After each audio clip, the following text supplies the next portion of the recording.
Last review I talked about the legendarily terrible licensed game X-Men Destiny, or at least the horrendously butchered Wii port that was missing about half its levels and over half its features. The live chat in that video had some people asking if there were any good X-Men games, and no, not really. There were some really good X-Men games way back on the Sega Genesis, and the X-Men Origins Wolverine game was apparently really good, but past that, the pickings are slim. Deadpool was alright, X2 Wolverine's Revenge is infamous for its abusive difficulty. I hate X-Men Next Dimension, but people who don't suck at fighting games might like it. A lot of people love the X-Men Legends games, for some reason. I rented the second one as a kid and I thought that it was boring as hell. I was so relieved when Ultimate Alliance 3 was widely panned as a shallow, monotonous button masher. Everyone else finally caught up to where I've been since the series began. There is one X-Men game that I'm really fond of though, and even more surprising, it's a movie tie-in, and that's X-Men the Official Game on the GameCube, PlayStation 2, and Xbox. Why the awkward title The Official Game? Well, the game was heavily marketed as being in continuity with the X-Men films, filling in the official canon of what happened between X-Men 2 and 3, right up until later movies retconned basically everything that happened in it.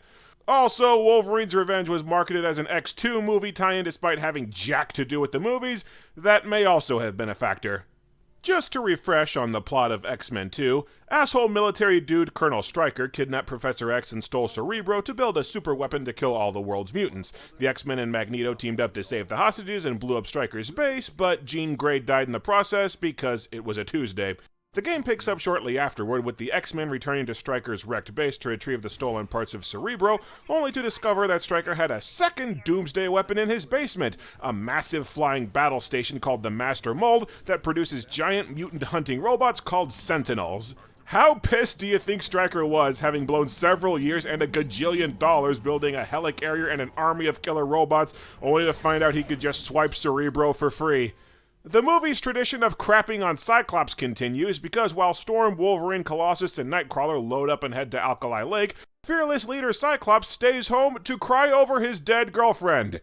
Dude has literally 2 lines the entire game. The first one is Jean, and the second one is Jean! Of course, the prequel films would have you believe they've been dating for 20 years, and that Jean went through the whole Dark Phoenix and dying thing twice. Wolverine has a much healthier coping mechanism for getting over Jean's death. He makes danger room simulations of the first movie's climax so he can beat up Sabretooth over and over. Now, X-Men the Official Game has a really interesting gimmick to its gameplay. You cycle between 3 playable characters, Wolverine, Nightcrawler, and Iceman, but each character's levels play radically different from each other. Wolverine's levels are beat-em-up stages, Nightcrawler has platforming levels, and Iceman has flying shooting missions like this was a Star Wars game, and I really like this approach. One of my many problems with X-Men Legends 2, along with most other superhero team-up games, is that you've got characters like Magneto, Sunfire, and Storm that can fly and twist the very forces of nature, and all you have them do is walk down streets punching people because the gameplay calls for them to be equally useful as Wolverine, who just stabs people. Outside of the LEGO games of all things, you never see a superhero team-up game address the vast gulfs in power level between its members. Call me insane, but it seems like there should be more difference than just a slight change in stats between Sneaky Assassin Gun Lady Black Widow and I'ma punch out a Star Destroyer Captain Marvel. This game, though? Each character is sent on completely different missions, so you actually feel like you're playing each character in turn without them being nerfed for a poorly thought out group dynamic. Wolverine's the muscle, Nightcrawler's the point man, and Iceman's the air support. I think it's a pretty cool setup. All that's missing is if they had Hulk destruction levels for Colossus and Iron Man-like open shooter levels for Storm, but we don't want to spread the game too thin. One could make the argument that the game is spread too thin already. Nightcrawler's levels are probably my favorite because the game does a wonderful job implementing his teleportation. You traverse a series of platforms, rails, and ledges to get to various objectives, and wherever you look you'll see a little blue flame cursor on various parts of the terrain. If you press R, you immediately teleport to that cursor, and it's perfectly tuned so that you can always tell what you're doing, but it's fast enough that it feels like real teleportation, and the controls are smooth and quick enough that it's never a pain to steer yourself. Nightcrawler's levels aren't anything revolutionary for platformers, but it's just damn fun to play around with this mechanic mechanic, since I'm not aware of another game that plays like this. The combat in Nightcrawler's levels is a tad too easy, though. You can teleport over to enemies to land attacks and teleport behind them, and the game tries to have enemies blocked so that you're stuck immobile and can get hit back if you're not careful, except your regular teleport move interrupts anything that's going on, and you can just bamf away and then head right back to the enemy. The best Nightcrawler stage is his second to last level, where you're going through the Master Mold and dodging exploding homing sentry robots and a bunch of stage hazards, and if more of his levels had these kind of puzzle-like elements to the combat, they really could have knocked these missions out of the park. Iceman's levels have you flying around big open environments or big-ass trenches with his patented ice slide, and to at least pretend that there's some semblance of physics in play, you speed up or slow down when you dive or rise, and you can fall off the slide if you hit something or go too slowly. Past that, it's a pretty straightforward flying game with appealingly fast action and smooth controls. Plus, since you're not flying a big hulking plane or spaceship, you can pull off a lot of tight maneuvers like an instant 180. You have an ice beam and a sort of homing blast called the Hailstorm, and the Hailstorm has unlimited ammo, so you only really use the ice beam if the game is designed to force you to, which, to be fair, it does often. They get a lot of really good variety crammed into Iceman's levels, between flying around putting out fires, balancing shooting objectives with dealing with enemies, chasing down mobile enemies with a reasonable time limit, flying down high-speed tunnels, dodging obstacles, and boss fights with giant sentinels where you pop giant yellow zits. It's just too bad that Nightcrawler and Iceman kinda get frozen out by the real star, because shitting on Cyclops is not the only tradition from the movies that got carried over. The major weak point in the game is the Wolverine levels, which play as pretty basic beat-em-ups. You have quick attacks, slow heavy attacks that break through guards, an arcing knockback attack, and jumping hits that can stun enemies. You have 2 health bars, and you can only heal heavy damage if you're not in combat, which seems like a good way to balance playing as a character that can't die. As you land hits, you fill up a Fury meter, where you deal a ton of damage and heal mid-combat, but the Fury mode attacks are so useless that I pretty much only use it for the healing. Exhibit A move where you jump onto an enemy and claw their face off, and it just gets you killed since all the other enemies dogpile you. Fury mode does completely wreck the boss's collective shit though, so fair enough. There are 4 main enemy types that are each a threat and take different attacks to put down, so there is a fair amount of thinking on your feet to clear out groups. You just get so damn sick of seeing the same 4 enemies cloned over and over again. Not helped by the combat feeling slower than other beat-em-ups that I've played. Wolverine's levels just get to feeling tedious and repetitive, not helped by Wolverine having more missions than Nightcrawler or Iceman. It just needed something to give his levels more variety, more off-the-wall enemy types, or more stage hazards, something to liven up or elevate his missions above just being okay. Each level has 3 difficulties, and the first time you clear a level on a given difficulty, you're given genes that permanently boost one of a character's stats. And these upgrades are balanced to where you notice a lot of difference and need to put careful thought into what you upgrade. So you've got a strong motivator to go back and replay prior levels on harder settings, especially if you plan on doing the 3 uber-hard Danger Room challenge maps. It's a good way to add replay value without making the game feel artificially padded. Each level also has 5 pieces of Sentinel tech and 1 Weapon X file, and if you find them all, you unlock alternate costumes. The Weapon X unlocks are crap since they just give you street clothes, in case you've always wanted to play as Wolverine in a torn white shirt and basic blue jeans, but the Sentinel pieces unlock comic book costumes, so at long last you can finally see Hugh Jackman in the classic Wolverine comic. Never mind. They either made a more cartoony model for that suit, or Hugh shaved and started smuggling tumors in his biceps. The big pain is finding these collectibles in Iceman's big-ass open levels, where these cold cases could be hiding anywhere. Now, another big selling point of the game was that it was going to explain why Nightcrawler is just flat-ass missing from X-Men 3. Or rather, give an official in-universe explanation. The real reason being that Nightcrawler's actor Alan Cumming thought that Brett Ratner was a hack. He'd only go through the makeup process for visionary directors like Brian Pretty much everything in the official game was retconned by later movies. You fight Sentinels, Silver Samurai, and Hydra, but Sentinels got a new origin in Days of Future Past, Silver Samurai got a new origin in The Wolverine, and Hydra got called dibs by the MCU to where Deadpool's sidekick Hydra Bob got demoted down to just Bob. But we might as well dig into the plot anyway for stuff to talk about. Interesting fact, Patrick Stewart, Hugh Jackman, Sean Ashmore, and Alan Cumming actually returned to voice Professor X and the playable characters. I'd have questions if Patrick Stewart drew the line at a video game, but not at an animate pile of shit. The X-Men head to Alkali Lake and find Hydra, kind of generic and distinctly not Nazi mercenaries in this universe, already ransacking the base. The team splits up as Nightcrawler heads to Cerebro, and Wolverine discovers that Lady Deathstrike somehow survived a molten metal enema and being drowned in the second movie. Of course, Magneto in the comics once survived being decapitated, so screw it. Lady Deathstrike captures Storm because, again, the X-Men get kidnapped more often than Lois Lane. Wolverine eviscerates enough Hydra goons to give Captain America the most patriotic of boners, while being filled in on some of the more royally screwed up details of Weapon X. Subjects burned to crisp over and over again, just to see how fast they could do. I sure don't remember that happening in Wolverine Origins. It's not like you'd lose your PG-13 rating by showing a guy gruesomely burn alive on screen. Revenge of the Sith got away with it. I hate to trouble you, but I am on fire. Meanwhile, Nightcrawler starts being haunted by the ghost of Jason Stryker, the mute psychic kid with mind control powers from the second film, who won't stop nagging Kurt over the fact he kinda left him to rot when the base collapsed. The hospital gown look from the movie kinda lacks dignity, though. You're an astral projection. Make yourself some damn pants. They get the Cerebro parts, but Hydra kicks on the Master Mold, which raises itself out of the dam. Maybe it's fortuitous that the movie X-Men wear black, so nobody can see the pants to be darkened. I don't know if they got the same voice actor since I couldn't find a Sentinel listing in the credits, but they gave the Sentinels the same voices and speech patterns as they had in the 90s animated series. Mutant DNA detected. Capture protocols initiated. Nice touch! They also carried over the Sentinels' stupidity from the animated series, since Nightcrawler kills several by just tricking their drones into blowing themselves up. Wolverine follows Hydra to their base in Japan, partly because Deathstrike is a clue to his past, but mostly because everyone knows there's a famous comic where Wolverine went to Japan, so everyone wants a piece of that. And the Sentinels? We'll let the government take care of its own business for now. God, I miss the days when you could say that with optimism and a straight face. Nightcrawler and Iceman also need stuff to do for the game's second act, so while Wolverine kills the same 4 goons cloned a few hundred more times, Iceman fights Pyro at a nuclear plant, and Nightcrawler stops Multiple Man from blowing up a bridge. I'll always remember how Nintendo Power hyped up that this game would introduce Multiple Man before his big appearance in X-Men 3, and then he's in the movie for all of 10 seconds.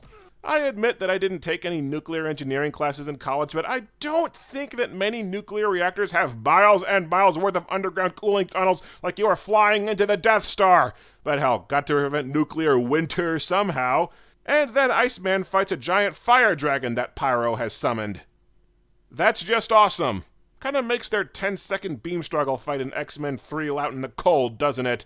I'm glad that cooler heads prevailed and they loaded the video game with all the silly comic book action that was still being iced out of the movies.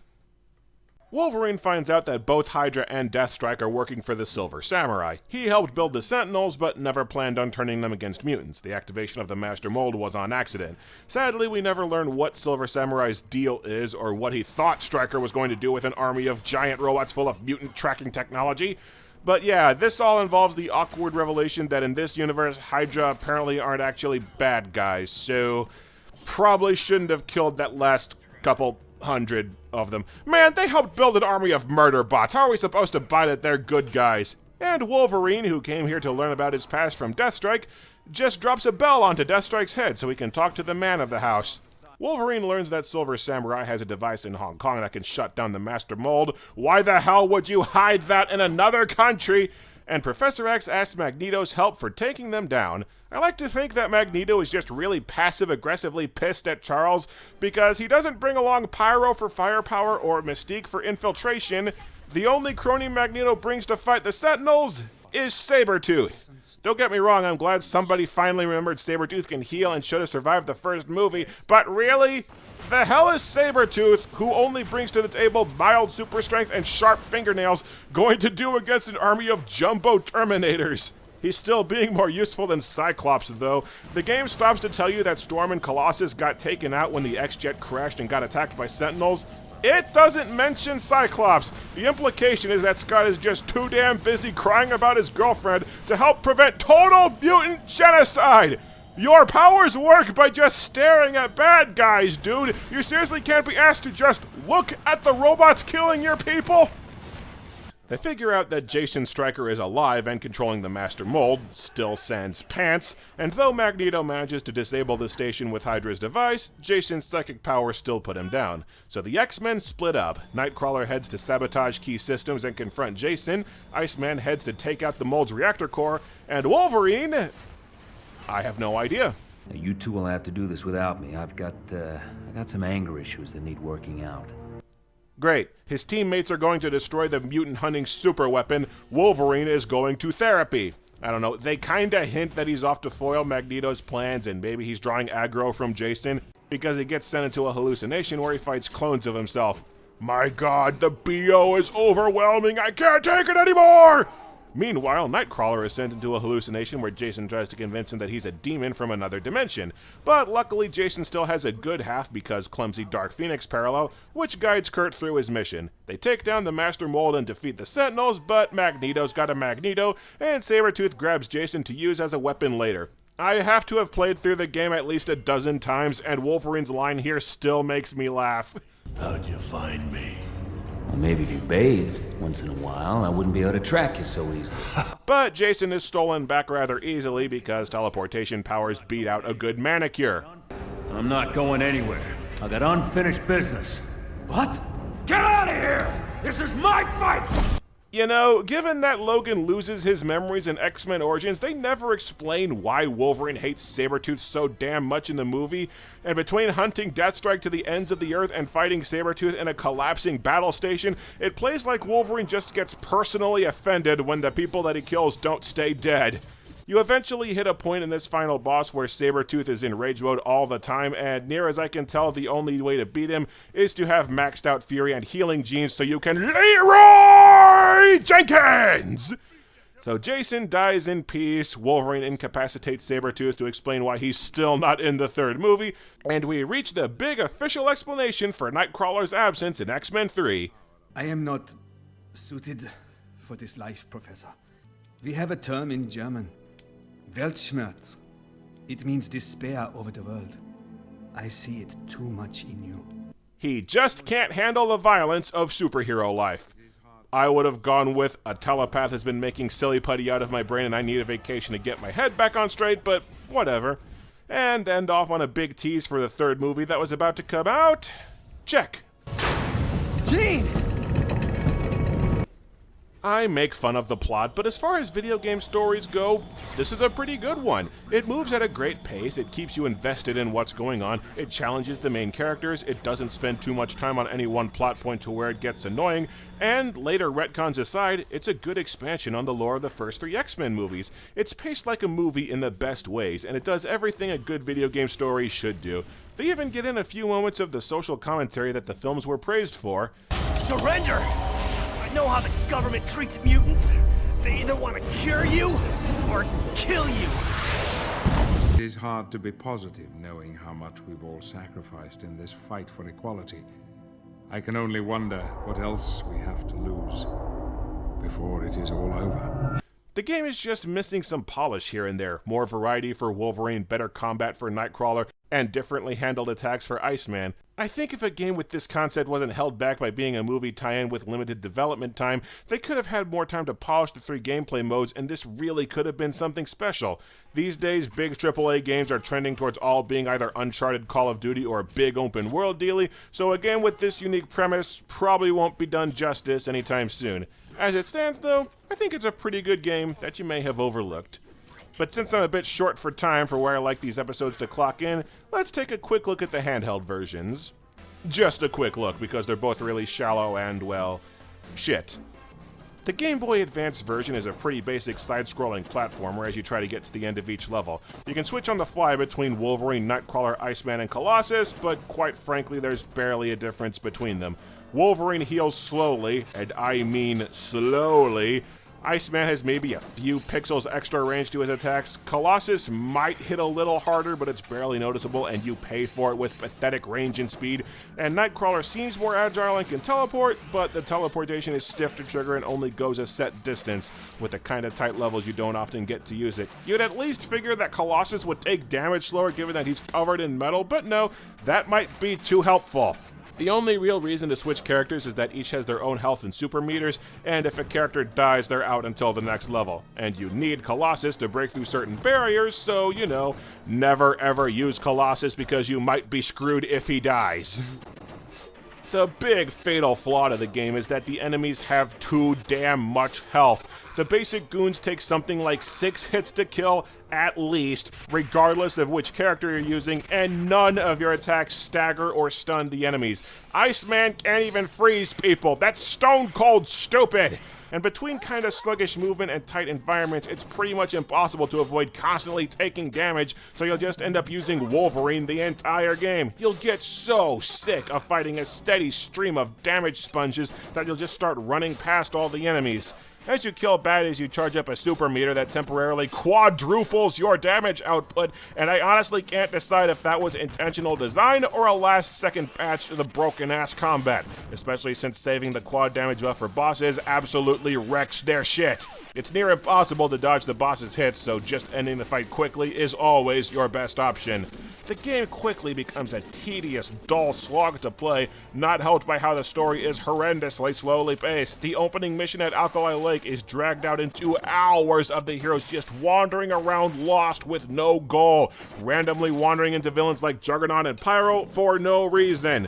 X-Men, the official game on Game Boy Advance, is playable, but no part of it is any fun. The graphics and art style are good for their time, but that's all I got. I just can't stand to play this anymore. One last version of the game on the Nintendo DS, and this one is freaking weird, both plot-wise and gameplay-wise. The story opens with the Sentinels just already being a threat with no explanation whatsoever. Wolverine is just already in Japan tracking Lady Deathstrike for no reason, and Professor X sends both Iceman and friggin' Magneto to fetch Wolverine's dumbass so they can drag him back where they can fight the Sentinels. This version is an overhead action game using the DS's touchscreen. You tap on enemies and your character starts launching attacks until said enemy is dead. And frankly, that's pretty much all there is to the gameplay. There's no platforming, puzzles, exploration, or enemy variety. It's really weird to see this as a full-blown game on the Nintendo DS. This feels like a free knockoff mobile game you'd see on Google Play under the title Mutant Power Hero Super Fight or something. The first two characters you play are Wolverine and Iceman, and the only difference is Wolverine hucks melee attacks while Iceman throws ungodly slow snowballs. But oh, Wolverine can't hit jetpack enemies hovering a few feet off the ground, and Iceman can't hit enemies with heat shields, so you have to switch characters every 2 seconds. Shit's getting intense! At regular points, the game cuts over to Nightcrawler chasing some vague anti-mutant militia, and you have to have him run around a map hitting objectives within a time limit, because I guess that's variety. Nightcrawler is literally the same as Wolverine. He just flings smoke in front of him instead of claw swipes. The only time you actually get to use his teleportation is if you grab enough energy pickups to use his super move, and even then, it just stops time for a few seconds. So, like, why even have Nightcrawler? Literally the only reason I was curious about this port is because it lets you play as Magneto, which, by the way, 3 X-Men games that let you play multiple characters, how do none of them let you play Storm? This was 2006! Back then, gamers didn't throw a bitch fit every time a game starred a woman or a minority. Anyway, Magneto's gimmick is that the game starts shedding a shitload of bombs that respawn endlessly, and you drag over the screen to throw these bombs into enemies. So now the levels are infested with bombs that blow huge chunks of your health, unless you just use Magneto all the time. Which I did. You don't even switch characters to manage health anymore since everyone shares 1 life bar. The worst part is that every now and then a level will require you to move some big-ass walls out of the way, which Magneto can only do if you've gotten enough energy pickups, so the game will just swamp you in enemies that respawn in seconds and beat you to hell until you get past these stupid walls, or worse, drones that just spawn on top of you and immediately detonate so you lose a ton of health. You can heal by triggering Wolverine's super, but you trigger the super by tapping your character, and the interface is so cramped that it's piss easy to use it on accident and waste it. Every level has a star-based ranking system also pulled straight out of a mobile game, and if you get a perfect score, either your health or energy bar will go up by a few pixels, except the game is really damn picky about what constitutes a perfect score, so it'll pretty much never happen. Interestingly, this version of the game makes Silver Samurai a straight villain, bent on continuing Weapon X, and he has nothing to do with the Sentinels, and it offers an explanation of how Deathstrike survived the X-Men 2 movie. Silver Samurai went all Darth Vader on her ass and replaced her adamantium-filled organs with cyborg parts, because letting her healing factor just grow them back wasn't an option. Then, once you finish the Japan level, Silver Samurai and Deathstrike go to New York because Hydra is somehow connected to the anti-mutant militia, which is connected to the Sentinels in some convoluted conspiracy that they don't even try to explain, and the rest of the game is just you running around New York fighting random bad guys for no reason in levels that don't connect and never seem to end. And I think I'm 2/3 of the way through the game, and I haven't actually run into any Sentinels yet. Again, I'm bored, I'm irritated, the game just won't end, and I'm done. So, to sum up, console games good, handheld games bad. Stop asking me about X-Men Legends and Ultimate Alliance because you won't like what you hear.